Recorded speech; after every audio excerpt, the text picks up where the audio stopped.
dar início.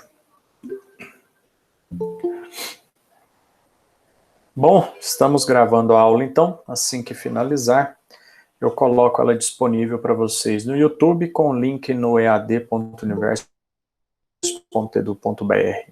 Tá certo? Essa turma tem 11 alunos matriculados e nós estamos com 9 alunos aí na turma, faltando 2 então. Que tem a minha inscrição aí também. Bom, vamos lá, pessoal. Qualquer coisa, para aí a aula, abre o microfone ou digitem aí a pergunta. Vamos falar hoje de alguns conceitos e aplicação prática, né, de fatores nervosos do treinamento de força. Por que é tão importante a gente valorizar as ações do nosso sistema nervoso no processo de ensino, né, ou aprendizagem do movimento humano? Bem, antes de falar das questões práticas em si, você tem que entender qual é a principal parte do nosso sistema nervoso que faz esse tipo de controle, né? Então você tem aí o córtex, que a gente pode chamar ele de córtex motor, ou córtex cerebral, né? Então você tem o córtex cerebral motor. O córtex, ele é uma parte importante e talvez a mais importante do nosso sistema nervoso, tá? O córtex é o ponto do meu sistema nervoso onde todas as informações recebidas pelo meu organismo ao longo do dia, as informações recebidas, elas chegam e nesse local que elas vão ser interpretadas e tornadas conscientes. Então eu só tomo consciência de alguma coisa quando essa informação chega para mim até o meu sistema nervoso, né? Até o meu córtex. É lá que ela vai ser interpretada e ela se torna consciente. Qualquer tipo de informação. Por exemplo, eu vou abrir esse estojo aqui. É bem capaz que eu não lembro mais o que existe aqui dentro, porque a última vez que eu abri ele foi na última aula presencial da Universo. Então, mesmo eu abrindo esse estojo aqui, de olho fechado, e pegar algum objeto aqui dentro desse estojo, vou pegar aqui algum objeto. Vou lá no fundo e vou pegar isso daqui. Pronto, peguei alguma coisa aqui. Tá? Eu estou de olho fechado, mas a minha terminação nervosa, ou as terminações nervosas da minha mão, elas conseguem sentir esse objeto, né? Então eu sei que isso daqui é uma lapiseira ou uma caneta. Lapiseira não, porque o cliquezinho dela aqui não voltou, ó. Tá vendo? Então ela tem uma pontinha aqui, a lapiseira a gente fica tic, tic, tic, tic, tic, até o grafite sair. E esse daqui não, ó. Eu aperto e ele fica, então isso é uma caneta.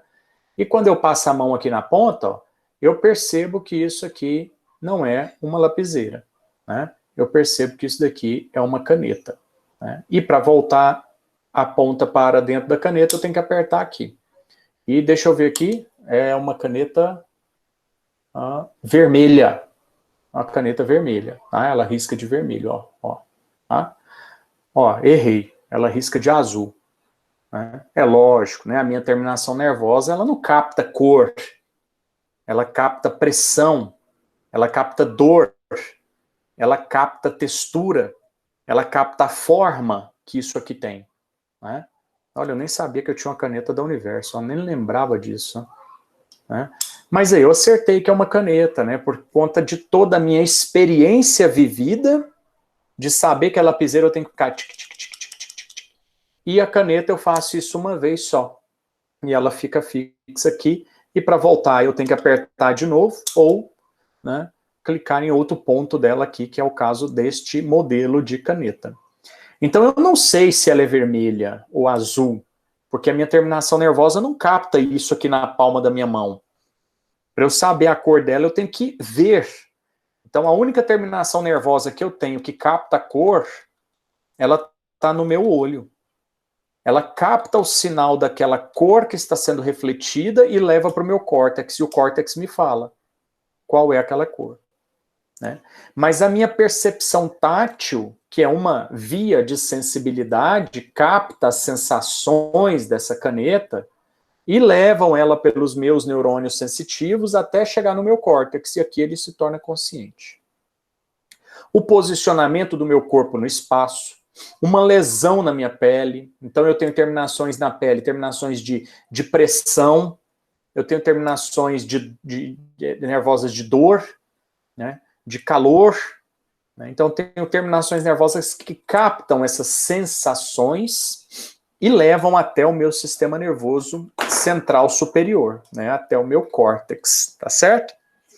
E aqui é que ela se torna consciente, né? Então eu pego e aí a hora que chega lá o cérebro fala assim, olha, é cilíndrico, pode ser uma caneta, uma lapiseira, blá, blá, blá, blá, blá, blá, e é uma lapiseira, não, é uma caneta tal, assim, assim, assim, assado. Então ela aqui se torna consciente. A minha audição a mesma coisa, né? A minha visão a mesma coisa. O meu paladar a mesma coisa. Então eu coloco aqui uma dose de uísque na boca, e eu sinto o gosto desse whisky. Eu sei te dizer se ele é um bourbon, se é um Tennessee whisky ou se é um whisky escocês. Eu consigo te dizer se ele está frio ou se ele está natural, se ele está gelado ou se ele está natural. Eu consigo te dizer se é um whisky de 8 anos, se é um whisky de 12 anos. Mas por quê? Porque da primeira vez que eu coloquei um whisky de 12 anos, eu olhei, eu senti o cheiro, eu bebi e falei, tá, esse é o gosto de um whisky de 12 anos. Beleza. Aí me coloca um whisky de 21. Eu coloco na boca, nossa, é bem diferente. Então, se eu tiver de olho fechado, com a minha experiência de bebedor de whisky, se eu pegar de olho fechado uma dose e colocar na boca, eu sei te dizer de onde é esse whisky. Eu sei te dizer, dependendo, o cara é tão especializado que consegue dizer a marca do whisky. Esse é um Johnny Walker, esse daqui é um whisky Chivas, esse daqui é um whisky X, e aí vai, né? Então você tem especializações dessas terminações nervosas, e à medida que você treina essas especializações, você consegue melhorar a sua organização sensorial, tá? Isso você faz para comida, tem gente que é especializada em café, bota café na boca, cospe e fala que café que é, quanto foi tempo de torra, quantos graus estava o fogo na hora de fazer a torra, e assim vai. Se esse café foi prensado numa máquina X, numa máquina Y, então o cara consegue dizer se aquele grão foi bem maduro, colhido mais verde, ou se estava muito maduro, ou se estava no ponto, né? Quem entende de música, escuta uma música e sabe, isso é dó maior, é dó menor, isso é lá maior, isso é sustenido, isso é não sei o quê. Eu não tenho a menor noção, as minhas terminações auditivas não foram trabalhadas na minha infância, adolescência, né? Então eu não sei pegar um violão e, nossa, deixa eu ver, essa música é legal, e tira a música, para falar assim, eu tiro a música de ouvido. Eu escuto a música uma vez e vou lá e... Meu irmão também não teve esse estímulo na infância, só que as vias sensitivas auditivas dele são muito melhores do que a minha. Meu irmão pega uma sanfone e toca uma música. Pega um violão e toca uma música. Eu não tenho a menor habilidade com isso, de tocar um instrumento musical. Não sei nem o que é dó maior, dó menor, ré maior, ré menor. A ré maior a gente consegue até entender, mas não é agora o momento. Então, para o treinamento físico, a mesma coisa. Então, se você vai para uma sala de musculação e pega um halter numa mão, um halter na outra, coloca na mão do seu aluno, num banco deitado, o cara está olhando para o teto e você pede ele para fazer um crucifixo, o cara fica parecendo uma garça desengonçada lá, com esses braços para um lado, para o outro, um vai para trás da cabeça, um vai para frente da cabeça, ele bate o peso uma hora, outra hora não bate. E você fala assim, meu Deus, que movimento é esse? Mas ele não tem experiência de fazer um movimento chamado crucifixo com halter num banco reto deitado numa academia. Ele fica parecendo que vai cair do banco. Mas à medida que você vai ajustando o corpo dele no espaço, e ele vai fazendo o movimento, o córtex dele vai recebendo essas informações, e as próximas execuções dele de um supino com halteres, de um crucifixo com halteres, de um agachamento com uma barra na frente e nas costas, vai sendo melhorada. Então eu preciso que o meu córtex, que é a parte mais importante, receba informações da posição do meu corpo no espaço, da posição das minhas articulações durante a execução de um movimento, da velocidade de execução do movimento, né? Até que ângulo eu tenho que fazer o movimento. E assim que ele recebe essas informações, ele aprende isso e automatiza, torna isso próprio.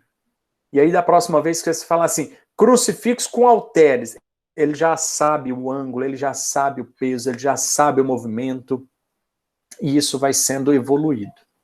Então é essa parte do nosso corpo que a gente precisa entender um pouco, porque é ele o principal ponto de ajuste fino dos nossos movimentos, tá? E o que é o córtex, Borginho? O córtex é uma camada fininha, é essa camada que você vê colorida aqui na imagem, ó, tá?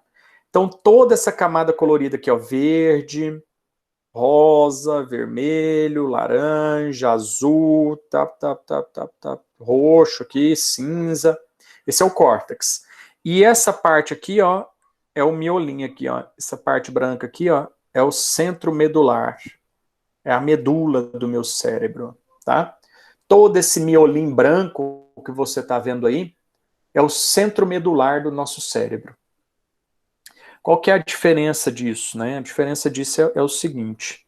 Se eu voltar lá na base da anatomia para te explicar isso, né? Porque isso é lá da base da anatomia básica, tá? Quando você vê sistema nervoso. Se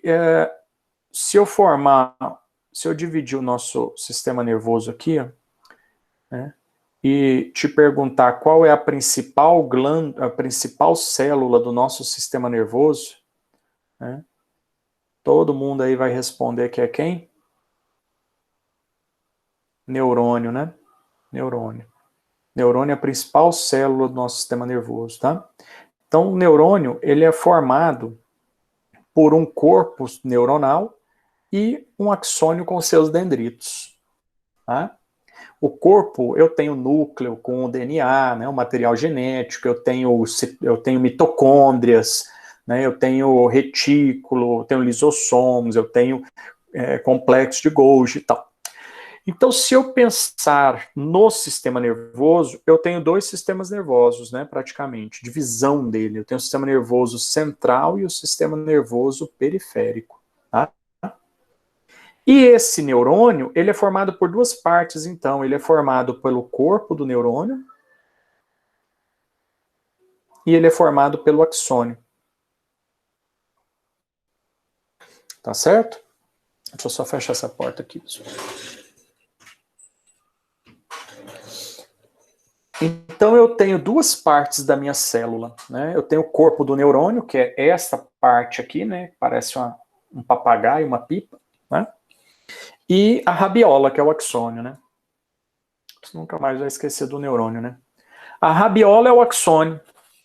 E o papagaio lá, a pipa, é o corpo do neurônio, né?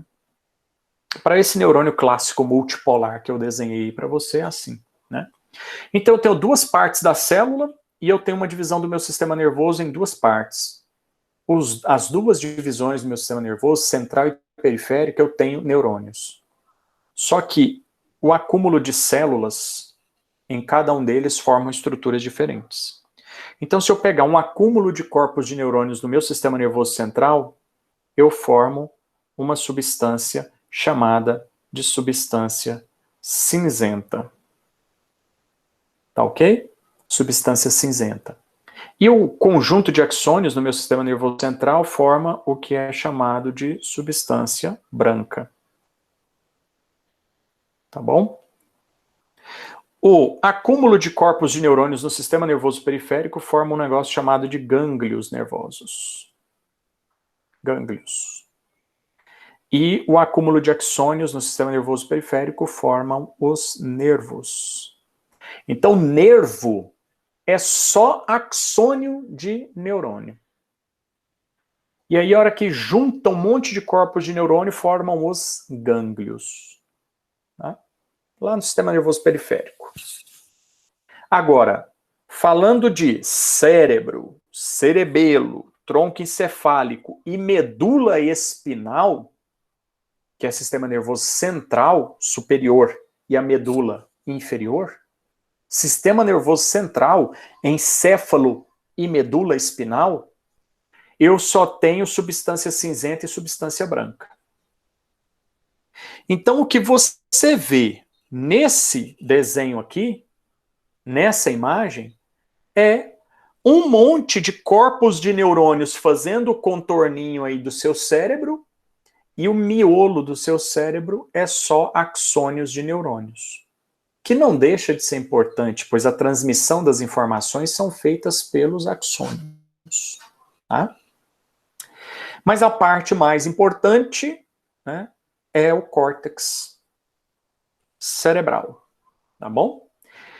Então, o córtex cerebral, eu deixei o texto aí para você, é o local onde chega as informações recebidas pelo meu corpo e o local onde essas informações se tornam conscientes, são interpretadas, são analisadas, né?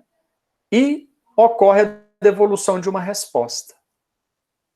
E essa resposta, ela pode ser motora, ou na maioria das vezes ela vai ser motora. Em todos os sentidos isso vai acontecer. Tá? Em todos os sentidos. Falando de educação física, falando de treinamento, falando de musculação, a gente vai falar somente de córtex motor. Mas eu tenho córtex para tudo. Por exemplo, a área da fala, tem uma areazinha no meu córtex lá, chama área de Broca, ou área da fala. Né? Ela é responsável pela fala, planejamento, articulação e início da minha fala. Né? Eu tenho uma área que é uma área auditiva, tem uma área que é uma área gustativa, tem uma área gigante aqui na parte posterior, que é a área da visão. E a parte anterior, né, é chamada de córtex motor. Do sulco central para frente é córtex motor. Deixa eu mostrar o que é sulco central aqui para você. Sulco central é isso aqui, ó. Vou passar o desenho aqui, vou passar a risca em cima do sulco central para você ver nesse desenho de baixo aí, ó. Tá? Olha o sulco central aqui, ó. Passa aqui, ó. Opa, fiz o contorno errado aqui.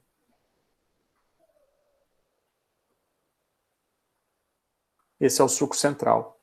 O que eu tenho para cá é anterior. O que eu tenho para cá é posterior. Ou seja, toda esta área aqui, ó, é chamada de córtex motor. Toda a parte anterior do meu cérebro, lobo frontal, todo o meu lobo frontal, parte do meu lobo parietal é córtex motor. Tá bom? Então é isso aí. Então, todas essas informações vão sair de movimento, vão sair do meu córtex motor, né, do meu córtex cerebral.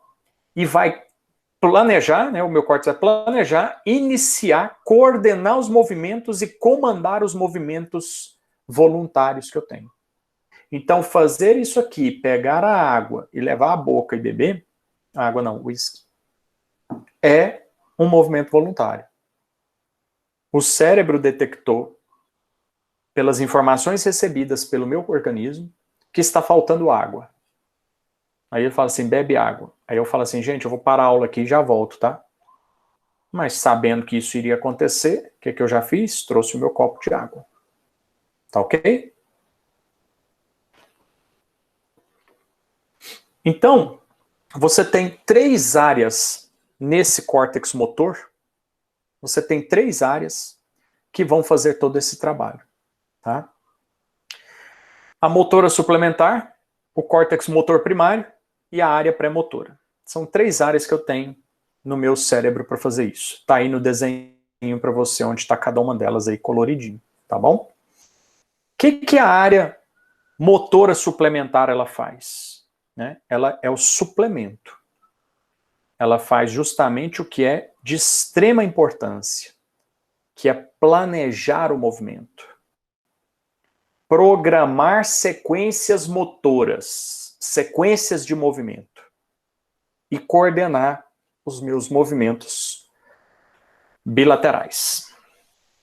Óbvio que ela não funciona sozinha. Mas, didaticamente, ela faz o quê?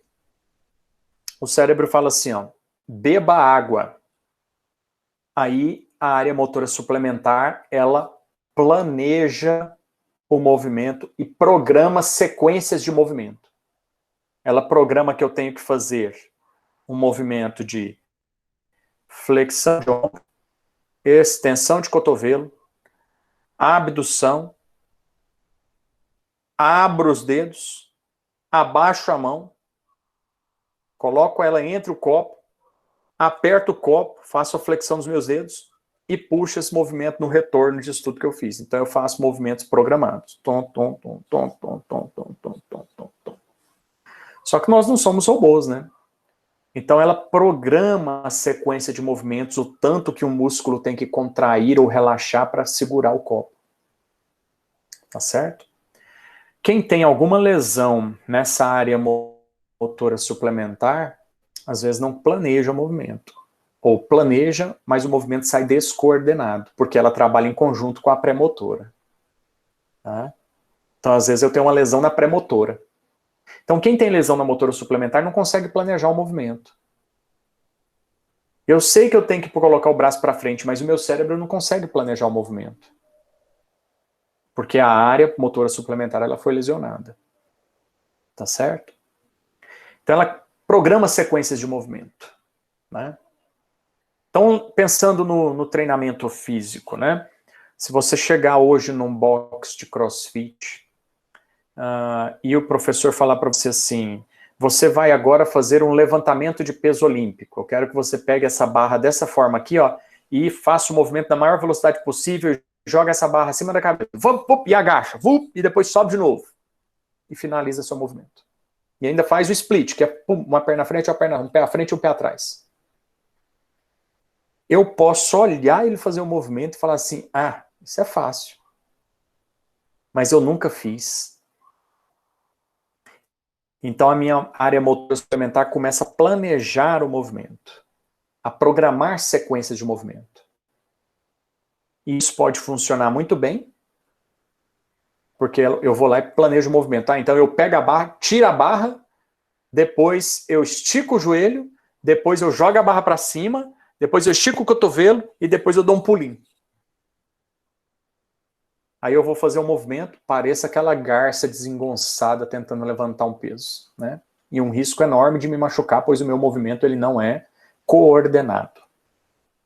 Aí ele vai e me ensina parte a parte. Então primeiro eu aprendo a fazer um stiff, um levantamento terra, depois eu aprendo a fazer um agachamento com a barra na frente, depois eu aprendo a fazer um movimento de levantamento terra com agachamento, depois eu aprendo a fazer um thruster, que é um pouco de agachamento com uma flexão de cotovelos para cima, um desenvolvimento de ombros, e depois eu aprendo, pulando nos dois pés juntos, depois eu aprendo a fazer o split, que é partir o pé, um pé à frente e um pé atrás.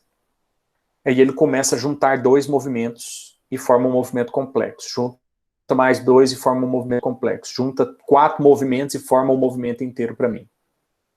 Então eu preciso passar por fases de aprendizado motor, para que eu possa, então, ter um planejamento adequado da minha área motora suplementar, uma programação de movimentos bem organizada, para que aí sim, a minha área pré-motora possa aprender este movimento de forma adequada. Né? Porque a aprendizagem desse movimento é de responsabilidade da área pré-motora. Antes do movimento. Eu tenho que aprender o movimento. Então, se você falar faz, eu não vou fazer. Só de ver eu não consigo fazer. Raras são as pessoas que têm uma extrema consciência corporal e que vai fazer um movimento complexo de olhar. Raros são as pessoas que isso vai acontecer. Porque eu preciso de ter algum aprendizado antes do movimento. Por isso a área pré-motora, pré-movimento, pré-motor, pré-movimento, ela tem que ser estimulada. E como que eu vou estimular ela? Aprendendo o movimento. Pega aqui esse movimento parcial, faz só isso. Repete, repete, repete. Aí eu vou lá e faço um outro movimento parcial, repete, repete, repete. Junto os dois parciais, repete, repete, repete. Então eu vou lá e aprendo o movimento. A área pré-motora é solicitada.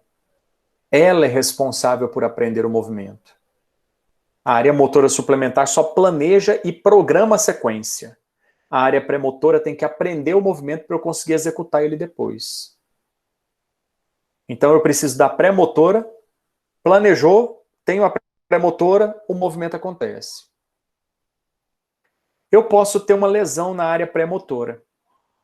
Se eu tiver uma lesão na área pré-motora, eu planejo o movimento e eu não consigo fazer. Se você for no CRER, no Centro de Reabilitação Henrique Santilo, lá, se você for no CRER ou um hospital de ortopedia, no Sara Kubitschek, for acompanhar um processo de reabilitação de indivíduos, se você pegar, acabou de ter uma lesão medular ou de uma área cortical dessa, você vai ver o cara falar assim, eu sei o que eu tenho que fazer, mas eu não consigo. O cara fica nervoso, fica estressado, grita, desiste, quer ir embora. Porque ele planeja, mas não ocorre a execução. Ele planeja, mas o movimento não acontece. Porque alguma lesão está impedindo o estímulo de sair do córtex e chegar no músculo que tem que executar aquela sequência programada pela motora suplementar. Ele já fez o movimento antes, por exemplo, andar com os próprios pés. Ele já andou com os próprios pés. Eu já andei com os próprios pés. Se eu sofrer uma medular aqui, eu não vou dar conta de andar. Vou perder os movimentos do membro inferior. Eu planejo. Eu sei que tem que um pé à frente, o outro ficar atrás, fazer a transferência do peso e tudo. Eu planejo. Eu até quero, mas o movimento não acontece, porque eu tenho uma lesão que impede o estímulo que sai do meu córtex chegar no músculo que está programado para entrar em ação. Né? E o trabalho é longo e demorado para que eu possa ter algum pequeno movimento, para que ocorra neuroplasticidade e eu tenha transmissão de alguma parte de movimento. Ou até recuperar completo. Depende da lesão, né? da área lesionada, da extensão da lesão, né? E de como é isso. Tá bom? Então a área premotora é isso, ela é responsável por isso. E é essencial nas fases iniciais de movimentos, de orientação do corpo. Por exemplo, o que eu te falei aqui agora de pegar aquele copo. Esse inicial aqui, ó, ela é fundamental. Ela é tão fundamental que eu quero garantir que ela está acontecendo adequadamente e olho para onde está o copo, para eu não errar. Porque se eu continuar olhando para você aqui e fizer isso daqui, ó, eu posso errar o copo, bater a mão e ele cair. Porque a informação não chegou na minha área visual primária.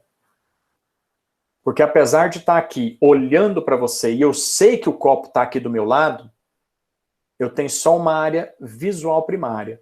Eu não tenho uma área de associação visual funcionando. Então eu estou olhando para a câmera do meu computador. É um pontinho pretinho que tem aqui no meu computador. Automaticamente, eu sei que o copo está de cá, mas eu não sei a distância que ele está. Quantos graus ele está à minha direita. Então, se eu fizer isso daqui com a mão, eu corro o risco de bater a mão no copo e derramar toda a água.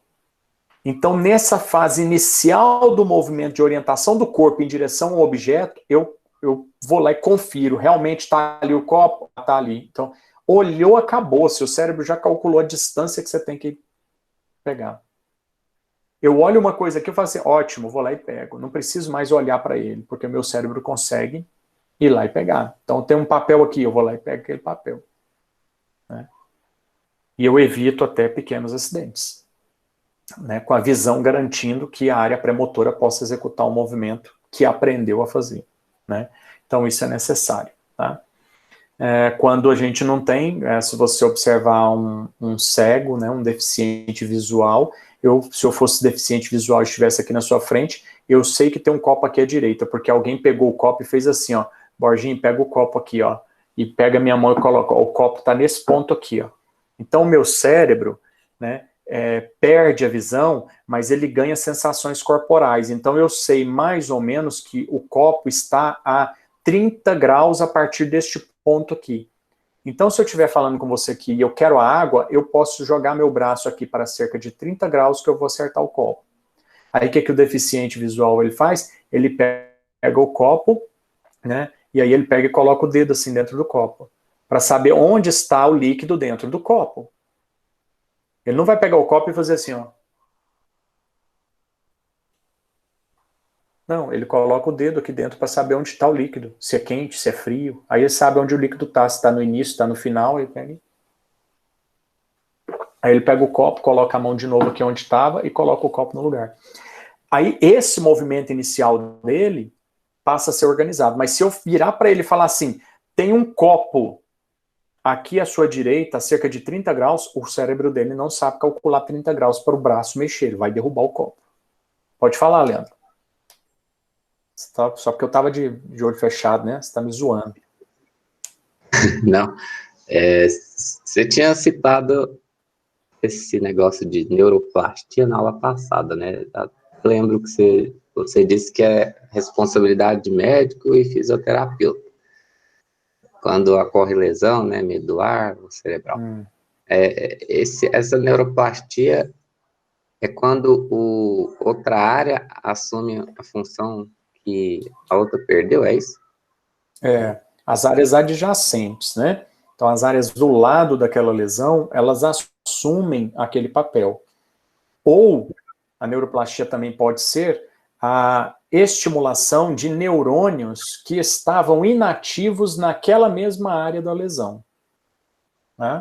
Então, por exemplo, ocorreu um derramamento de sangue, um acidente vascular cerebral, e o acidente vascular cerebral pegou e aconteceu bem aqui, ó.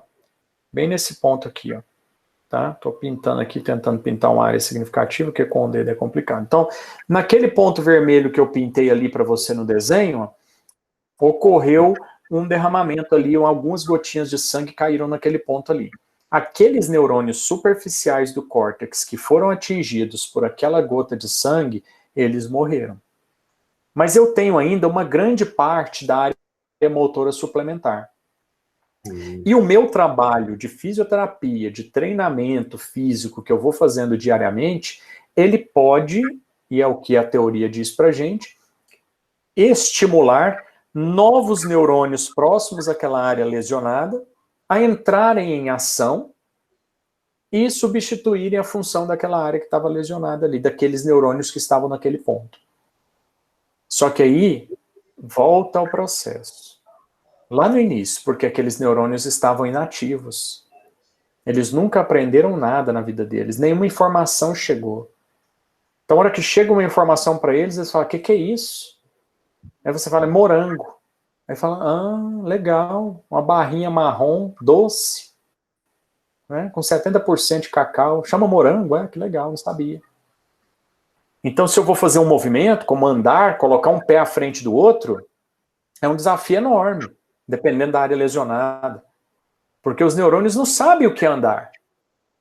Eles não sabem colocar um pé à frente do outro e fazer a transferência de peso adequadamente. Então, se você observar uma pessoa que foi lesionada, que teve uma área neuronal lesionada, ou alguma patologia, alguma coisa nesse sentido, a pessoa tem que aprender de novo a andar, como se fosse um bebê de 8 meses, 9 meses, que é o caso da minha filha aqui, aprendendo a andar. Então, é aquele andar desengonçado, bate a ponta do pé, perde o equilíbrio, cai o tempo inteiro, né? Daqui uns dias está correndo. No caso dela, que é saudável. No caso de quem teve uma lesão, vai demorar a correr de novo, mas pode voltar a correr dependendo da extensão da lesão. Lembrar que a neuroplastia ela não cura uma medula lesionada, tá? Não tem trabalhos mostrando isso. Eu passo algumas informações, consigo sentir algumas questões, mas realizar movimentos complexos de novo, a gente não tem nada provando isso ainda. Certo, Leandro? Certo. Então, neuroplastia... Uma teoria que a gente só usa 3 a 5% do cérebro, né? O resto tá todo parado lá. Eles estão recebendo oxigênio, estão recebendo água, estão recebendo os nutrientes, mas eles não estão ativos como como os principais neurônios, né? Então a gente tem aí cerca de 5%, né, de neurônios ativos na nossa massa cerebral toda. E são bilhões de neurônios, né? Agora... Da Lucy, muito bom que filme. E ela vai tomando um remédio, né, e vai estimulando até chegar no 100% e vira uma super heroína. Aquilo é uma ficção muito bem feita, né, em cima da ciência, né? Então a ciência diz pra gente que se a gente conseguisse aumentar a nossa capacidade cerebral de trabalho, porque nós funcionamos com descargas elétricas, né? O impulso nervoso é uma descarga elétrica. Então, se é elétron, e eu tenho grande parte dos elétrons no meu cérebro funcionando, vamos supor que eu tenho 30%, 40% do meu cérebro funcionando, eu conseguiria gerar energia, movimentar esses elétrons no meu organismo, gerar energia na ponta do meu dedo e soltar uma faísca em você. Mas isso já acontece, né? Isso já acontece. De forma involuntária. Você nunca deu choque na outra pessoa, não? Sim. Você nunca pegou e fez... Opa, deu choque. Você tá doido? Nunca fez isso? Já, não já? Já. Então, aquilo ali é uma descarga elétrica que ocorreu entre um corpo e o outro. Só que involuntário. Então, se eu chegasse num determinado ponto, eu conseguiria mobilizar essa energia e dar uma descarga elétrica em você. Ou fazer tanto calor no meu organismo, ativar e mobilizar tantas moléculas do meu corpo que eu faria assim, ó, acenderia fogo na ponta do meu dedo. Ou como a Lucy fez, levitaria as pessoas, os objetos, eu colocaria tanta energia vibracional no ambiente que eu estou, e eu conseguiria levitar, paralisar as pessoas pela ação dessa minha capacidade neuronal. Mas isso é uma teoria, né? Não tem nada provando isso. A ciência busca essas questões. Mas até hoje acho que nunca aconteceu nada, não. Mas eu não queria ser como a Lucy, não. Eu queria ser como o Edward Moura, do filme Sem Limites, né? Unlimitless. Né? Com a capacidade de aprendizado intelectual gigantesca, mas não precisa ser infinita como o da Lucy. Né? Mas você tendo uma capacidade intelectual gigantesca, você domina o mundo. Porque quem domina o mundo hoje é quem tem capacidade intelectual. Né? É quem arrisca esse processo. Né? Só que as pessoas têm medo disso. Né? As pessoas têm medo. Você tem medo de arriscar alguma coisa. Eu tenho medo de arriscar alguma coisa. Todo mundo tem um certo medo. Né? De tudo. Por exemplo, ontem eu estava assistindo uma live no Instagram de um cara que saiu do nada e ficou bilionário. O cara ficou bilionário, chama Pablo Marçal. Ele é coaching, né? Ele é um cara que muda a vida das pessoas, é um cara diferenciado. E ele fez uma live ontem, ele está montando um programa virtual que chama La Casa Virtual. Ele vai ensinar, em 12 dias, ele vai ensinar 12 pessoas a vender pela internet. A live dele ontem chegou a 70 mil pessoas, só para você ter uma noção do quanto esse cara é procurado no Brasil e no mundo. Tem gente de fora que assiste a live dele. Gente famosa, inclusive, que segue esse cara e faz trabalho com ele. E ele pegou e chegou e falou assim, eu vou pegar uma pessoa para pôr dentro dessa casa e vou pegar aqui na rua. E o cara, 4 carros, todos os carros dele blindados, o cara é ricaço, é bilionário, o cara tem dinheiro demais a conta. E aí ele andando por uma cidade do interior de São Paulo, e ele falou assim, eu quero pegar uma pessoa dentro do ônibus. E os caras andando pela cidade, 10h30 da noite, e eles viram um ônibus, parou o carro, atravessou o carro deles na frente do ônibus, entrou, um filmando, o outro não sei o que, o outro com a luz, ele chegou... Não tinha dinheiro trocado. Cara, não tinha dinheiro trocado, não. Pegou uma nota de 100, deu pro cobrador, falou assim, paga a passagem de todo mundo aqui. Aí ele falou assim, não, mas eu não tenho troco para isso. Ele falou, fica com 100 reais para você. E entrou todo mundo dentro do ônibus, só tinha uma pessoa dentro do ônibus. Um moleque de 21 anos que estava saindo do serviço. Trabalhando como alguma coisa de culinária, alguma coisa de cozinha, alguma coisa assim, eu já não me lembro bem. E aí o moleque de 21 anos lá e pegou e falou assim, o cara gastou 100 reais para entrar no ônibus, hein? Falou assim, você quer mudar a sua vida? eu vou te ensinar a vender pela internet, você vai ganhar muito dinheiro. Aí o cara, mas é meu primeiro emprego, não sei o que, ele falou, você tem que largar agora, larga esse emprego, liga pro seu pai e avisa que você tá indo pra uma casa, ficar lá e eu vou te ensinar tudo, como você vai vender pela internet e vai ganhar dinheiro. Vendendo pela internet, dentro da sua casa. Aí o moleque com medo, mas quem é você? Eu não te conheço, não sei o quê. Aí ele falou assim, você tem um tempo aí pra você decidir. Aí acessa o Instagram e vê quem eu sou. Olha aqui quantas pessoas tem na live, 70 mil pessoas. Acesse o Instagram e vê quem eu sou, tem não sei quantos mil seguidores. Eu sou essa pessoa, vou te ensinar a ganhar dinheiro, cara. Você aceita ou não? Aí o cara desceu, eu aceito, desceu do ônibus, entrou dentro do carro dele, 4 carrão, Land Rover, de $500.000, que é mais top do mundo, $500.000 cada carro desse, todos blindados, cheio de gente com dinheiro. E o moleque ficou meio assim, assustado. Você quer ou não quer? Eu quero, não, mas eu tenho medo, eu não sei quem são vocês, não sei o que, blá, blá, blá. Ele pegou e falou assim, você quer ver você decidir agora? Pegou R$300 e fez assim pro cara e falou assim, se você não quiser ir comigo agora, que eu vou te ensinar a ganhar dinheiro na sua vida, você não vai precisar fazer mais nada na sua vida, você vai ficar na sua casa, ganhando dinheiro. Se você não quiser, você pega esses R$300, eu paro o carro, você pega esses R$300 aqui, paga um táxi e sobra o dinheiro para você. Aí o moleque, não sei o que, todo mundo na live, vai menino, vai menino, vai menino. Até eu falei, aceita moleque. E o cara lendo, lê aqui os comentários, olha o que o pessoal tá falando para você aqui, ó, são 70 mil pessoas, olha o que o pessoal tá falando, vai, aceita, vai, não foge, vai, você vai ganhar dinheiro, não sei o que. O moleque olhando os trem e falou assim, não, eu não quero, pegou os R$300, desceu do carro e foi embora. E todo mundo, bicho, parando o cara e falando, me leva, pelo amor de Deus, me leva. Mas você tem medo. Então seu cérebro, ele te bloqueia. Ele te bloqueia a crescer, ele te bloqueia a aprender. Esse moleque começou a seguir ele. Entendeu? Ele falou assim, deixa eu tirar uma foto com você. Ele pegou e falou assim, não, você não me conhece, não aceitou a minha proposta. Por que você vai tirar uma foto comigo? Tchau, deu tchau pro moleque, virou as costas e foi embora. Meu, o moleque vai arrepender o resto da vida, porque era oportunidade, cara. 12 pessoas para fazer uma mentoria com esse cara por 12 dias, 24 horas. É para sair dali ganhando dinheiro assim, ó, a rodo, para vender na internet o que você trabalha. Entendeu? Ou ele vai te ensinar a vender alguma coisa na internet. E esse cara ajuda muita gente no mundo. Mas o medo não deixou o moleque seguir. Né? O medo não deixou. Aí o cara andando com o carro na rua, uma mulher pulou na frente do carro. Pablo, me leva, eu gravei o vídeo, me leva, pelo amor de Deus, me leva, não sei o quê. Ele parou, perguntou quem era a mulher, perguntou quem era tudo.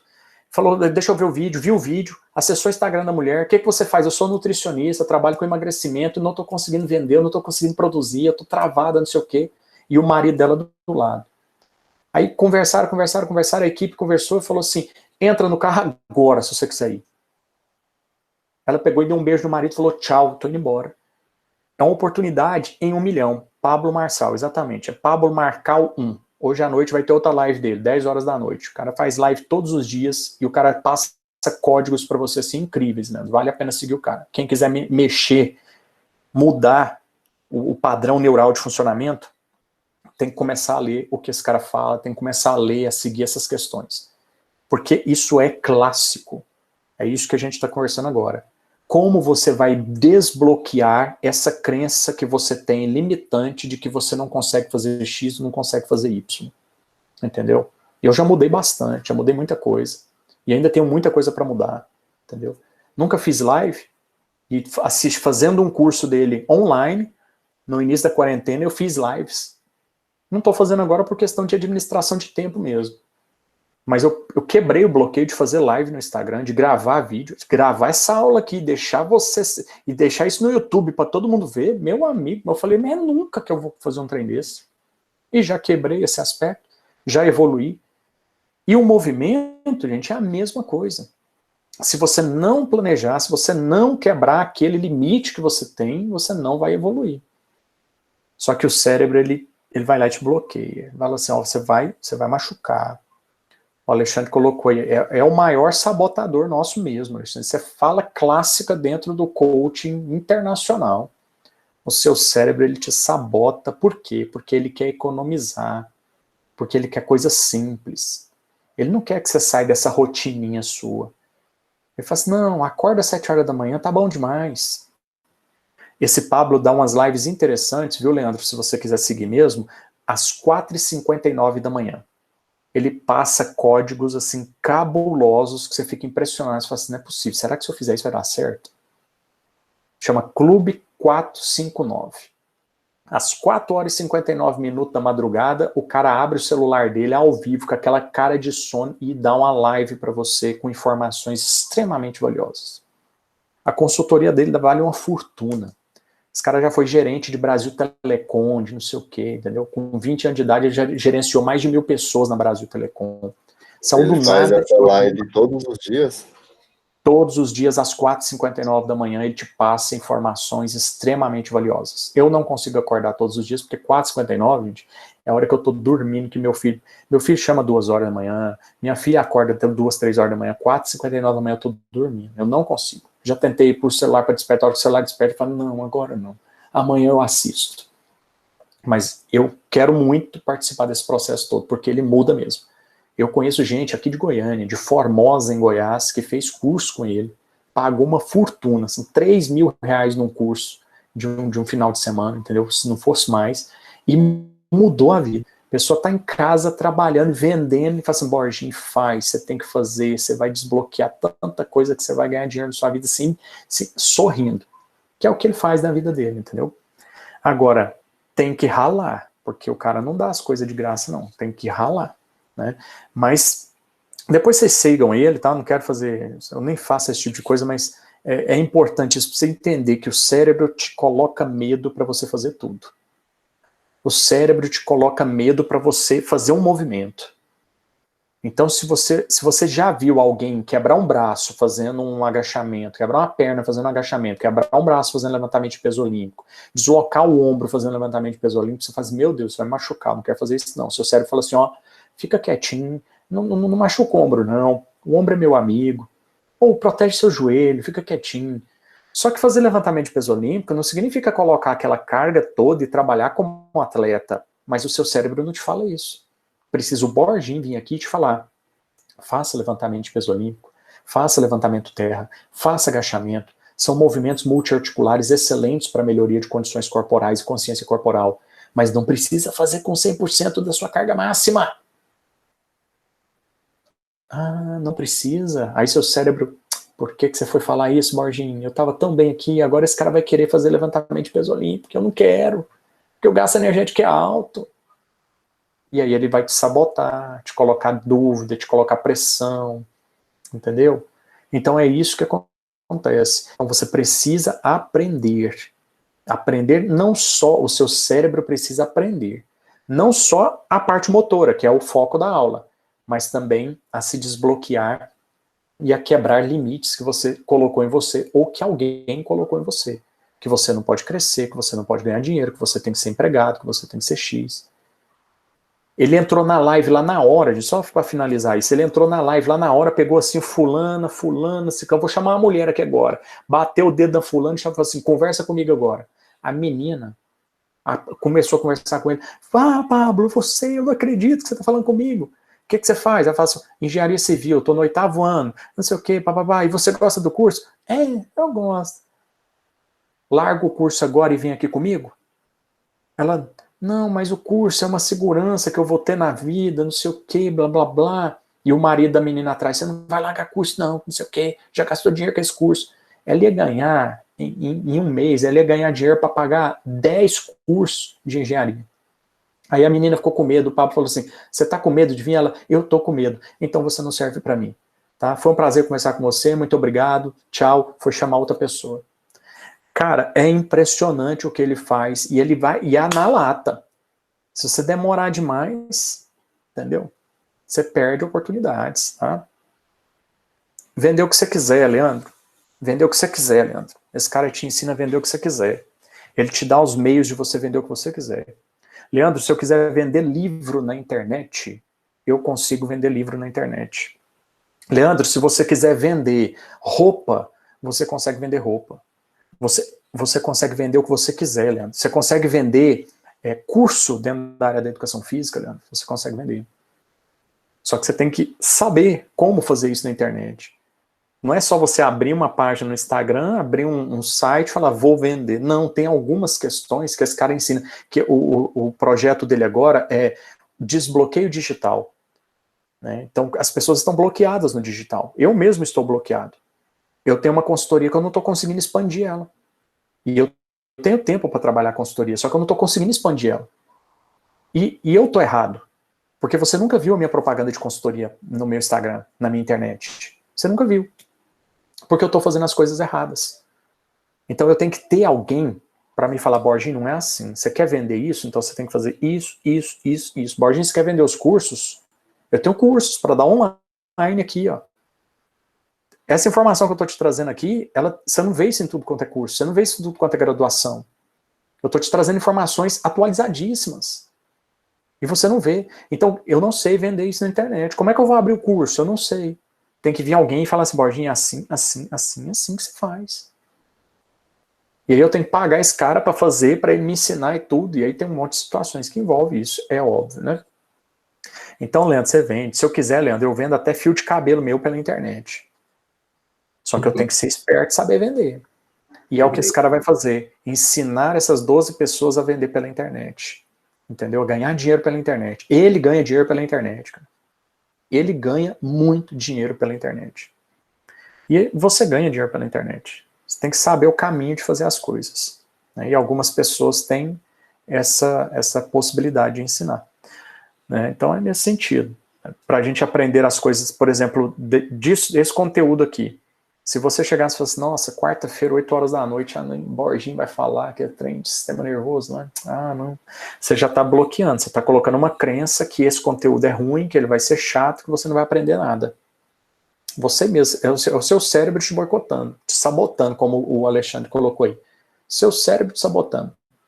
Não, deixa aí o vídeo ligado para o Borginho ver que você está presente, e liga aí um Spotify, vamos escutar uma música boa.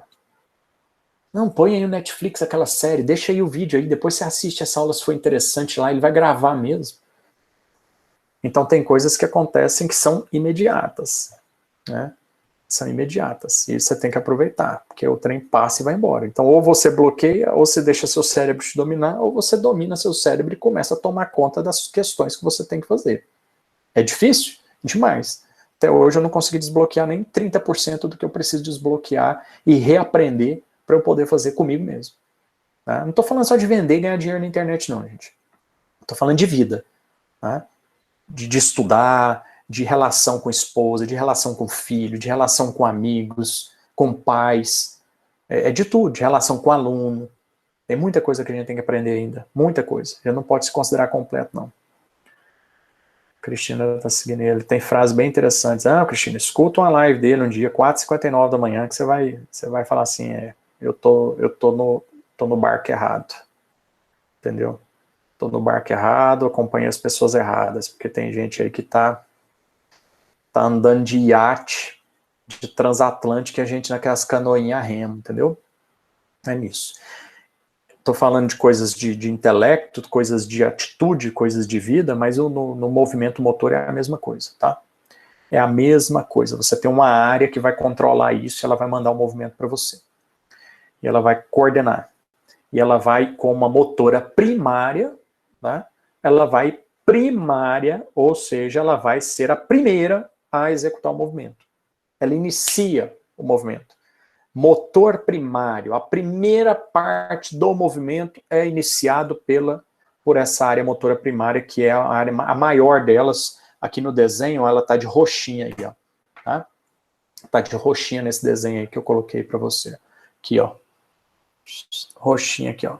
Bem à frente do sulco central. Olha o sulco central aqui, ó. Opa. Olha o sulco central aí, né? Nossa senhora, desenhar com o dedo é horrível. Aí, ó, o sulco central tá aí e ela tá bem à frente do sulco central, tá? Então, todos os meus movimentos voluntários, especializados, delicados, de velocidade, de agilidade, são de responsabilidade da área motora primária, tá? Então, ela contribui para a regulação do movimento dos meus músculos de membro superior, de membro inferior, dos meus membros em direção a objetos, no ato de andar, no ato de saltar, no ato de pisar em algum local. Esse planejamento de andar tudo, de executar isso, é de responsabilidade do motor primário, tá bom? Então são 3 áreas aí de extrema importância no controle do nosso movimento, tá? E aí, uma parte que eu deixei nos slides, mas eu não uso com vocês, tá? Eu uso com o pessoal da fisioterapia, que na neurofisiologia eu dou essa aula para eles, o pessoal da fisioterapia. Na neurofisiologia eu falo dos fatores nervosos que interferem no movimento, porque o pessoal da fisioterapia usa bastante. Aí tem uma via piramidal, extrapiramidal, mas eles já tiveram a aula de neuroanatomia, sabem o que é pirâmides bulbares, sabem o que são vias piramidais, extrapiramidais. Aí cada uma delas tem uma ação. Eu deixei aí porque eu não falei, ó, deixa o slide, quem quiser estudar, estuda e tal. E aí, pessoal, a parte, né, que gera resultado para a gente, né, nesse sentido, que interfere nos nossos resultados, são os nossos receptores musculares, tá?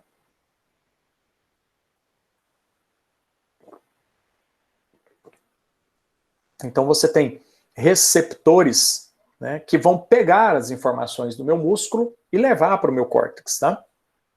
Ou para a minha medula, Né? Grande parte dos estímulos chegam só até a nível medular. E depois disso você torna isso consciente porque você olha, né? Por exemplo, alguns estímulos que chegam só na medula. Se você pisar em alguma coisa no chão e isso machucar o seu pé, furar, cortar, alguma coisa assim, furar o seu pé por baixo. Você pisou em alguma coisa que furou o seu pé, você fala, ai, pisei num prego. Aí a hora que você olha, é um caco de vidro. Então, só na hora que você olha, é que o olho capta a informação visual, leva para o córtex e o córtex faz associação. Furou o pé, é um caco de vidro. Graças a Deus. Aí alguém, como assim, Borges? Furou o pé com um caco de vidro, graças a Deus? Graças a Deus. Porque um vidro não é um prego. Porque se fosse um prego, eu ia ter que sair daqui, fazer um curativo no pé e ainda ir tomar uma vacina chamada antitetânica, que dói para burro. 3 doses. Ainda bem que foi um caco de vidro. Porque o caco de vidro eu só cortei o pé, vou lá e faço um curativo, dou os pontos e vou embora para casa. Não preciso tomar aquela vacina dolorosa, 3 doses daquela vacina dolorosa. Tá vendo que tem ponto positivo em só cortar o pé com caco de vidro? Mas no princípio eu pisei. A hora que eu pisei, eu falei, ai, furei o pé. Eu nem analisei nada, só furei o pé, eu tiro o pé do lugar. A hora que eu tiro o pé do lugar, é que o meu cérebro vai tornar aquilo consciente. Furou ou cortou? Não, nem cortou, nem furou, nem sangrou. Não, mas tá doendo. E assim vai. Né? Se eu estiver cozinhando aqui, ó, e o fogo batendo aqui na minha pele, essa terminação nervosa de lesão vai captar informação, levar pelo meu nervo até a minha medula. Aí a minha medula mesmo devolve a resposta, meu braço faz o quê? Sai do lugar. Movimento involuntário. Eu não preciso ficar lá cozinhando e falar assim, o cérebro fala assim, Borginho tá queimando. Nossa, fogo queimando meu braço, a hora que eu tiro já tá. Como quem tem, por exemplo, lepra, né? Hanseníase. Ninguém chama de lepra hoje mais não. Hanseníase. Quem tem hanseníase tem comprometimento das terminações nervosas do corpo de dor que chegam ao meu cérebro, à minha medula, ao meu sistema nervoso central. Então ele capta a informação, mas a informação não chega no meu sistema nervoso central. Isso não é involuntário e nem torna-se consciente. A pessoa queima o braço todinho. Se ficar lá no fogão, lá, assim, apoiado lá, o cara chega na churrasqueira, encosta lá na grelha e tá lá, nem sente quem tem a hanseníase. Então algumas patologias podem promover isso, né? Perda de sensibilidade ou perda da transmissão da sensibilidade para o meu sistema nervoso, se não torna consciente, não tem uma resposta de tirar ali. Agora, cuidado, existem questões que são chamadas de reflexo, que esse é um reflexo, né? Isso é um reflexo, isso é involuntário. E na educação física nós não temos o reflexo como prática na modalidade esportiva de qualquer aspecto. Falando de musculação, então, nem pensar. Mas eu tenho velocidade de reação, que é diferente. Velocidade de reação é uma coisa. Estímulo de reflexo é outra. Tá bom? Eu acho que eu mostrei para vocês aqui nessa turma, não sei, o vídeo do menino fazendo... Vocês fizeram treinamentos por fios? Foi aqui, mas mostrou. Mostrei um vídeo, né? Então, a velocidade de reação, ela é treinável, né? Eu treino a velocidade de reação, assim como eu treino força. Olha o vídeo do Enzo Fittipaldi aqui, ó. Né? Olha o vídeo dele aqui, ó. Ele tem que bater numas lampadazinhas lá, ó. Isso aí você não tem mostrado, não. Menos desse aí. Deixa eu te mandar Vou mandar para você. Piloto de Fórmula 1 treinando velocidade de reação. Olha isso. Tem tempo, a luzinha apaga. Se ela apagar e ele não bater, ele perde ponto. Terminou. Esse moleque vai ser campeão de Fórmula 1 pelo Brasil. Anota o que eu tô te falando. Esse é um, né? Tem vários. Tem vários tipos de velocidade de reação que você treina, né? Vou procurar aqui, Leandro, e já te mando. Peraí. Então, o reflexo eu não treino. Mas o reflexo, ele serve de indicador de saúde pro... Vou te mandar um outro aqui dos caras treinando remo, viu, Leandro? Depois você passa o pessoal aí, é sobre treino de força. Mas depois a gente fala sobre treino de força e aí vocês já estão com o vídeo aí. Caras treinando remo dentro de uma piscina. Tá? Vou mandar tudo aí, depois você manda pro grupo aí. Aí depois a gente discute sobre a força, tá bom? Então, pessoal, o reflexo, eu não treino isso, tá? Mas ele é indicador de saúde. O médico mesmo, ele faz um teste de reflexo com você, né? Ele faz esse teste aqui, ó, chama reflexo patelar. Tá? Você tá vendo o slide aí? Saiu aqui. Sim. Tá vendo aí? Então, beleza. O fuso neuromuscular. Isso, fuso neuromuscular. Então, é um receptor que eu tenho no meu músculo. Ele capta a informação de quanto o meu músculo está esticando. Então, se o meu músculo estica, esse fuso neuromuscular que fica bem no meio das fibras, as fibras musculares estão aqui, o fuso está aqui. Quando a fibra estica, ela aperta o fuso pega a informação e manda para a medula. Aí a medula devolve a resposta para o músculo encurtar, para parar de esticar, porque o músculo pode te lesionar se esticar mais. Então, quando o médico faz esse teste aí com você, ele vem e bate um martelinho aqui no seu joelho, né? Por que ele bate o martelinho no seu joelho? Porque a hora que ele bate o martelinho no seu joelho, ele aperta o tendão do quadríceps. A hora que ele aperta o tendão do quadríceps, é como se ele estivesse puxando o quadríceps. Aí, ou seja, o músculo estica. Milímetros, mas estica. Automaticamente, pessoal, o que acontece? De azul aqui, ó. O fuso neuromuscular, ó, tá? Recebe essa informação de estiramento e manda uma informação aqui, ó, de azulzinho, ó, por um neurônio sensitivo. Um neurônio sensitivo leva essa informação até a minha medula. Aí a medula devolve a resposta por um neurônio motor, ó, de vermelhinho aqui, ó. Aí o neurônio motor vai lá na fibra muscular e fala assim, ó, contrai. Aí o quadríceps contrai e você dá o chutinho. Sem querer você dá o chutinho. Você não precisa pensar. Você dá o chutinho e você fala, uai, que é isso? Teu chute. Né? Porque você fez sem querer. Vai até a medula e a medula responde. Você não precisa pensar nisso, você não precisa analisar, interpretar e devolver resposta. A medula já devolveu a resposta. E ao mesmo tempo, pessoal, a medula pega aqui, ó, um grupo de neurônios chamado interneurônios inibitórios, que é esse roxinho que você está vendo aqui, ó, capta aquela informação sensitiva e devolve uma outra resposta por um outro neurônio motor, só que agora para o músculo antagonista, para que o músculo antagonista relaxe. Caso contrário, ele contrai também, aí não ocorre movimento. Então eu tenho um conjunto de neurônios inibitórios que ficam da minha medula. Então quando eu mando estímulo voluntário, também acontece assim. Quando eu mando estímulo voluntário para o meu peitoral contrair e eu fazer um supino, esse estímulo também vai para o meu dorsal. Só que para o meu dorsal relaxar. Não para o meu dorsal contrair, mas para o meu dorsal permitir ser esticado para que o peitoral possa ser contraído. Caso contrário, eu vou fazer o supino e trava, peitoral e dorsal contraem. A mesma coisa aqui. Se posterior de coxa e quadríceps contrair, não ocorre movimentação. Então a minha medula pega e manda uma informação inibitória para o meu posterior de coxa relaxar e para o quadríceps contrair. Aí o cara dá o chute. Então esse é o papel do fuso neuromuscular. Se eu voltar aqui, ó, essas célulazinhas de neurônios inibitórios, esse conjunto, um grande número de neurônios pequenininhos, você viu lá que ele é pequenininho, fica localizado dentro da medula, chamado de células de Henschel.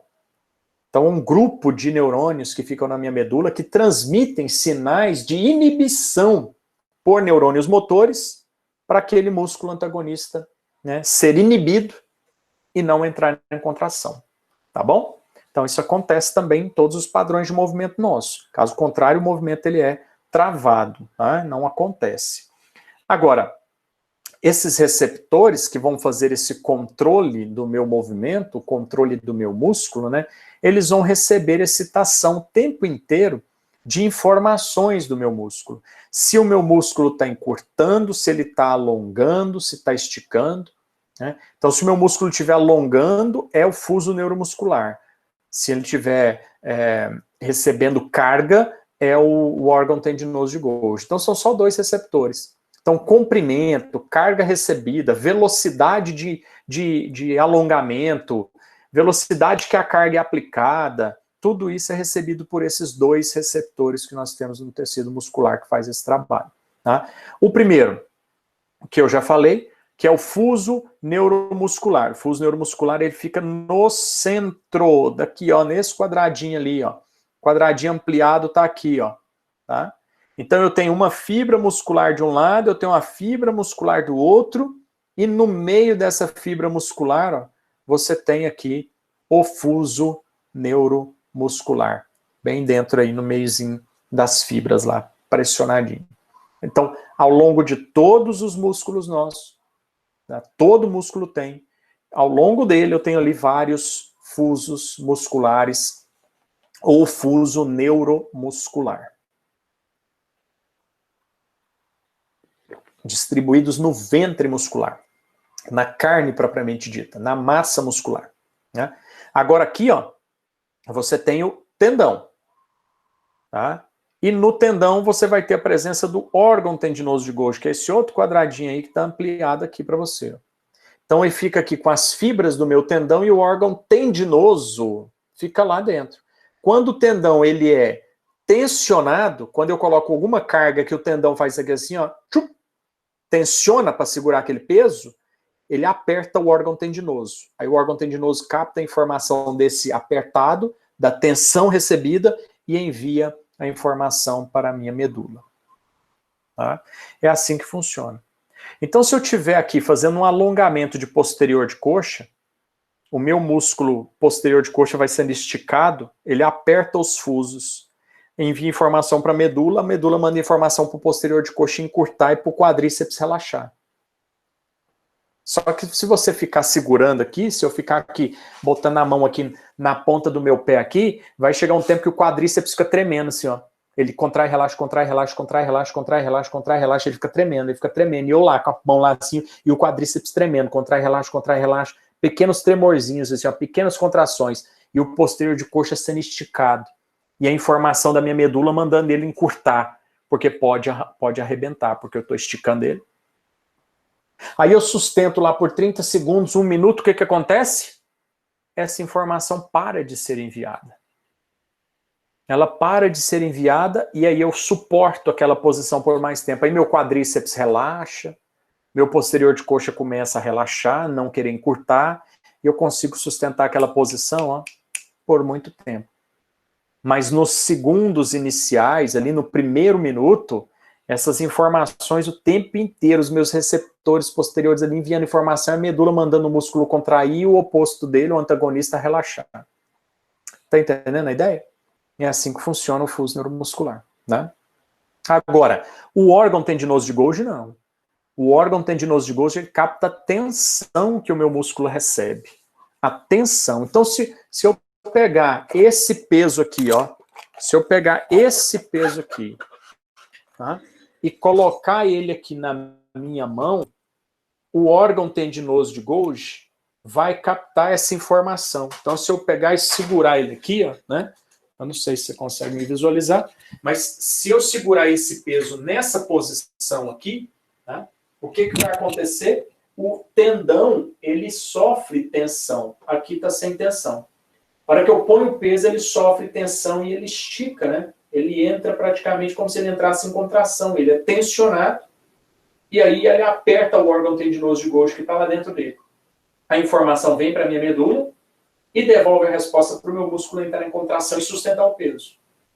Se por acaso, mesmo sem eu olhar, eu adicionar mais, isso aqui tem 10 quilos. Se eu adicionar mais 10 quilos aqui, isso aqui vai fazer assim, ó.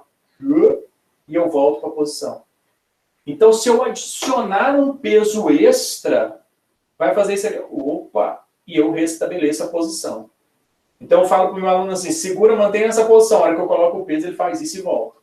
Se eu adicionar mais peso, ele faz isso e volta de novo. Até essa informação ser assimilada pelo meu organismo, tá? Então, quando o meu tendão assimilar, ele sustenta. Se essa tensão aqui for pequena, eu fico naquela posição por muito tempo, tá? Se essa tensão aqui ela for baixa, mais baixa do que a minha potência, se a minha potência for maior do que essa resistência, eu fico naquela posição ali confortavelmente por um certo tempo. Mas se essa tensão ali for bem próxima ou igual à minha potência, eu vou ficar naquela posição ali por um pouco tempo. Logo começa a tremer e a informação agora que o tendão está recebendo é assim, ó, ou a tensão está muito alta. Aí essa informação vai para a minha medula, a medula manda informação para o meu músculo, e em vez de mandar ele contrair, manda o músculo relaxar. Assim, relaxa bíceps, porque pode ocorrer uma lesão ligamentar, tendínea, muscular, capsular, articular, e aí vai. Tá? Então é isso que acontece, né? Então eu tenho dois receptores, um que controla o comprimento do músculo, quanto ele está sendo esticado e manda ele contrair, né? Que é um dos princípios do ciclo alongamento e encurtamento, né? Então a hora que o meu músculo alonga, ocorre informação para ele contrair, então eu consigo jogar mais potência para aquele músculo contrair, tá? E o órgão tendinoso de Golgi, né, que capta uma informação de tensão que está sendo aplicada àquele tecido, né? O tendão sofre essa tensão, envia informação para a medula, e a medula fala assim, ó, regula, contrai músculo. Regula, contrai músculo. Quando a tensão é muito grande, ela manda assim, ó, músculo, relaxa, solta a carga, porque senão você pode se machucar. Né? Jorginho, o reflexo vai até na medula, né? Mas essa informação aí vai até no cérebro? Essa de Não, variação de tensão vai e até a medula. velocidade? É medula, o reflexo e essas informações aqui, elas vão até a medula. Só que aí, Leandro, o que que acontece? Eu estou treinando. Eu estou fazendo porque eu quero. Então, o que que acontece? O meu cérebro torna isso consciente. Então, se eu deitar no chão e você falar assim, me dá a sua perna aqui que eu vou te alongar agora. Aí eu estou conversando com você, coloco o meu pé na sua mão, você começa a pegar a minha perna e colocar aqui pro rumo da minha cabeça. Aí eu falo assim, peraí, tá doendo. Por quê? Porque o meu cérebro tornou aquilo consciente. A informação veio da medula, a medula mandou o músculo contrair e o cérebro fala assim, opa, para, vai machucar. Tá doendo demais. Porque aí a sensação de dor, ela chega até o meu sistema nervoso central superior. Depois que você acostumou com o movimento, ele vai para o córtex motor secundário, né? Aí ele vai para um córtex pré-motor, que a gente chama assim, né? E você tem várias áreas motoras, na verdade. Eu mostrei só 3 para vocês, porque é a mais importante para a gente aqui. Né? Mas olha só essa imagem aqui, ó. O Kleber fala muito disso na aprendizagem motora. Ele fala isso em aprendizagem motora, né? Precisa disso aqui, precisa desses conceitos aqui, né? Então você tem o córtex parietal posterior, você tem o córtex pós-central, que é um córtex somestésico, que ele faz também associação com outras informações sensitivas. Você tem o córtex pré-motor, córtex motor primário, córtex motor suplementar e o córtex pré-frontal, né? O córtex pré-frontal, ele também faz parte desse trabalho aí, tá? Então, toda essa área frontal de verde aqui, ó. Cadê o meu negócio de riscar, gente? Aqui, toda essa área. Aqui, ó. Toda essa área de verde aqui, ó, que é o meu córtex pré-frontal, ela também é ativada, que é o que você chamou de córtex motor secundário, que o Kleber chama assim. Na neurofisiologia a gente chama assim. Na neuroanatomia, não. Na neuroanatomia, córtex pré-frontal. Ele atua dessa forma, né? Ele atua nesse sentido. Tá? Beleza. Bom, então é isso, tá? Esses são os receptores, essas são as áreas corticais que atuam durante o movimento, durante o planejamento, durante a aprendizagem, durante o início do movimento e durante a organização e coordenação de movimentos, né? E os receptores musculares que fazem esse trabalho aí acontecer com qualidade. Então eu preciso aprender. Né? E a gente só vai conseguir fazer nosso aluno aprender quando a gente for lá ensinar, tá, pessoal? Então eu preciso prestar atenção nisso. Né? Tem alunos iniciantes que chegam na academia, você passa para ele lá 3 séries de 15, 2 séries de 15, ó, agora você vai fazer um crucifixo com halter. Meu Deus do céu, o cara parece um pterodáctilo, né? Tentando voar pela primeira vez lá, fazendo um crucifixo lá dos lados, parece um pterodáctilo. Então eu tenho que aprender, né? Por isso alguns autores falam assim, né? Eu estou até lendo um artigo agora que fala isso, tá? Que os autores colocam isso, né? Que eu vou publicar esse artigo amanhã para vocês. Ele fala isso, eu vou até ler ele de novo aqui hoje e montar uma publicação para amanhã, porque ele fala também de exercícios multiarticulares e monoarticulares. Eu fiz uma postagem há 2, 3 dias atrás sobre monoarticular e multiarticular. E aí eu baixei uns 4 artigos disso, e eu acabei de baixar um aqui nesse sentido também, que fala sobre multiarticular e monoarticular. Só que o que eu postei anteriormente era de peitoral e tríceps. Esse fala de leg press e cadeira extensora com extensão de glúteo. Então é um artigo bacana, achei legal ele ali. Eu publico ele amanhã para vocês. Vou montar a publicação daqui a pouco, eu leio ele de novo e faço isso. Que aí eles colocam, inclusive, no artigo, tá? Eles falam lá que uma pessoa iniciante, né, não é vantagem você colocar ela para fazer exercícios multiarticulares, porque ela não tem isso aqui que a gente está discutindo agora, né? Ela não tem aprendizagem motora, ela não tem essas 3 áreas aqui, né, ativadas, ela não está com essas áreas corticais trabalhando com qualidade. Então o que vai acontecer com ela? Vão ser movimentos descoordenados, não vai solicitar a musculatura como ela poderia solicitar. Então, o que esses autores colocam para a gente? Eles colocam assim, né? Pessoas que praticam, como é que é a fala dele? Pessoas que praticam o movimento recreacionalmente, deixa eu ver aqui, eu vou abrir o artigo aqui para vocês verem ali. Eu mando ele para você também, tá, Leandro? Aí você espalha para o pessoal aí. Deixa eu ver onde está ele aqui. Está aqui. Praticantes recreacionais de treinamento,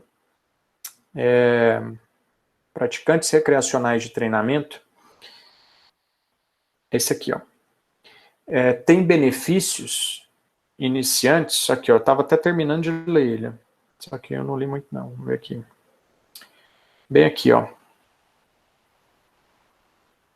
Aqui, ó, therefore, eu não sei se eu consigo riscar esse trem aqui, nunca usei esse negócio, tem aqui caneta, vamos lá, tá aqui, ó, marca texto, olha só, tem até marca texto, ó. Mas, aqui, ó, Therefore, né, atletas recreacionais conseguem incrementar os ganhos de força, né, atingir o alvo de ganhos de força aumentado em exercícios específicos. Né?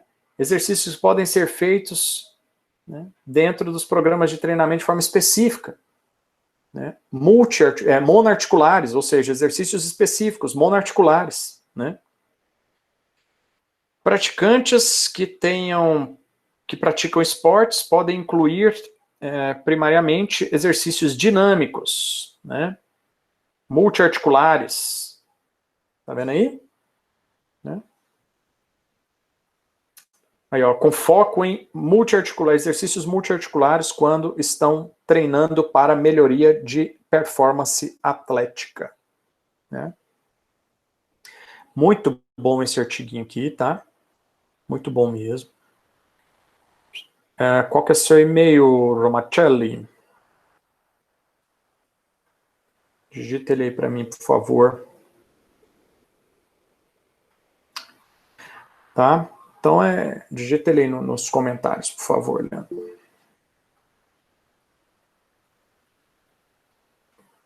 Copiar. Esse artigo foi publicado em maio desse ano, enviado para o seu e-mail. Parei a apresentação aqui porque eu precisava acessar as coisas, tá? Então, o artigo que foi publicado em maio desse ano, tá? Estava lendo ele aqui. O que eu publiquei há 3 dias atrás, lá que eu fiz o post há 3 dias atrás, também foi publicado em maio. Né? E é isso. Então, o que tem comentário aqui? Tudo em inglês, Cris. Tudo em inglês. Tudo em inglês. As melhores publicações hoje são em inglês, tá?